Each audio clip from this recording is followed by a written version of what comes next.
to talk about Gravity Falls from beginning to end, so let's get started.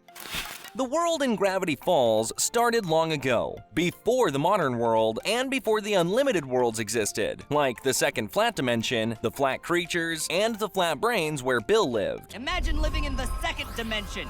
Flat minds in a flat world with flat dreams. But he freed and left his world because he didn't like it, and he was going to free the human dimension. I liberated my dimension, Stanford, and I'm here to liberate yours. But he destroyed his own world so that he could get out of it, and he's going to do the same to the humans' world. And because of the rules and the lack of physics in the nightmare world, it is bound to crash. So he wanted to merge the human world with the nightmare world. He started communicating with the humans, and he chose the name Bill instead of his real name. Evaporate 1 with an expression of horror and ecstasy on their face. A spaceship went down to Earth and created the Gravity Falls Valley. The spaceship sank into the ground, and people left the Gravity Falls Valley because of all the scary things that were there. It seemed like they fought Bill, and because of the writings on the wall, they also wrote down the way they summoned and defeated him. Now, we get to the year 1842. Quentin Tremblay. This man was the most embarrassing American president. He used to say weird things like attacking pancakes, but he was fired. After that, he went and made Gravity Falls, but because he was dumb, another man called Nathaniel Northwest was considered the founder of Gravity Falls after the disappearance of Quentin, who was actually preserved in peanut brittle so that he could wake up in the future.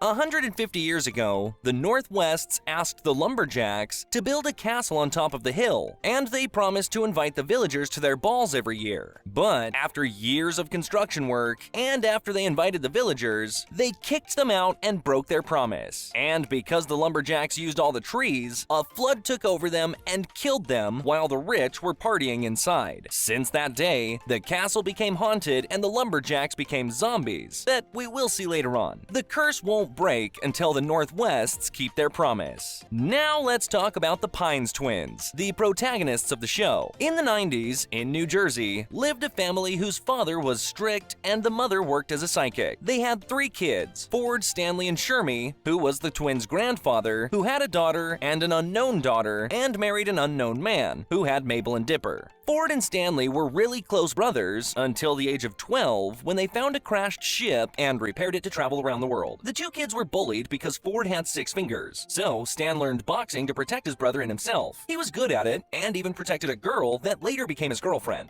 The brothers were a team who protected one another and cheated on exams. Well, until one day when Ford got a scholarship, but Stanley didn't because he studied hard unlike Stanley. Stanley was dreaming about touring the world on his ship, but his brother preferred his studies, so he destroyed his brother's science project accidentally because he felt betrayed. This made it so Ford wasn't accepted into college. Their father discovered what happened and kicked him out of the house, and he ran away. In this scene, a baby showed up who seemed to be Mabel and Dipper's grandfather and the little brother of Stan and Ford. But the age difference between him and Ford and Stan made him look more like a grandson and not the father. Family, Poindexter. Shermie's grandkids.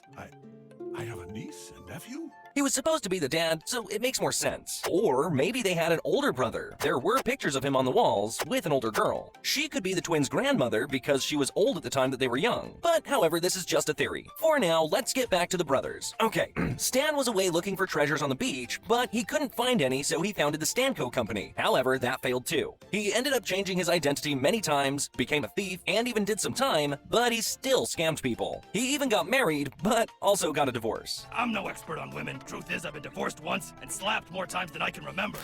Ford, on the other hand, went to college, got many scholarships, and devoted his time to anomalous phenomena. While searching, he realized that Gravity Falls was the most anomalous place, so he ended up moving there. Stan was still poor, living in his car, and trying to contact his brother, but eventually didn't. Ford was building his own house on the Northwest's land that he easily bought because no one wanted to be in it. He started working and writing down every strange event into 3 notebooks. But he couldn't know where all those weird creatures and events come from. He found a pattern inside of a cave of a triangle creature creature and a book that warned him from reading the pattern, but he was too curious and then ended up summoning Bill. Nothing happened until he got him in his nightmares and gave him some advice and some information, and he even let him control his mind. Bill asked him to build a portal between the worlds so that he becomes a genius and finds all the answers. So Ford called his old friend, Fiddleford Hadron McGucket, a brilliant inventor, to help him build said portal. They also discovered where the spaceship was buried, took some pieces of it, and used that to build the portal. They managed to finish the portal, and in the very first trial, it sucked Fiddleford through, but when he came out, it seemed like he lost his mind and told Ford that the portal would bring destruction upon them, and that they had to break it before it does. Of course, Ford disagreed, so Fiddleford left him and created a memory gun to erase his own memories, because he was absolutely terrified of what he saw. He ended up creating the Blind Eye Society that helps anyone to forget what they see in the city. However, each time that he used the gun, he lost his mind until he became the Old Man McGucket. Now, let's go back to Ford when he discovered that Bill used him to destroy the Earth. He closed the portal and tried to hide everything about his research so that no one could find it, and decided to call his brother after 10 years to give him the only book that he didn't hide. He sailed with the other books and buried them. Stan was disappointed that after 10 long years, his brother called him not to live and travel the world with him, but just to ask for a favor. The two brothers got into a fight, and Ford fell inside the portal into Bill's dimension. By that time,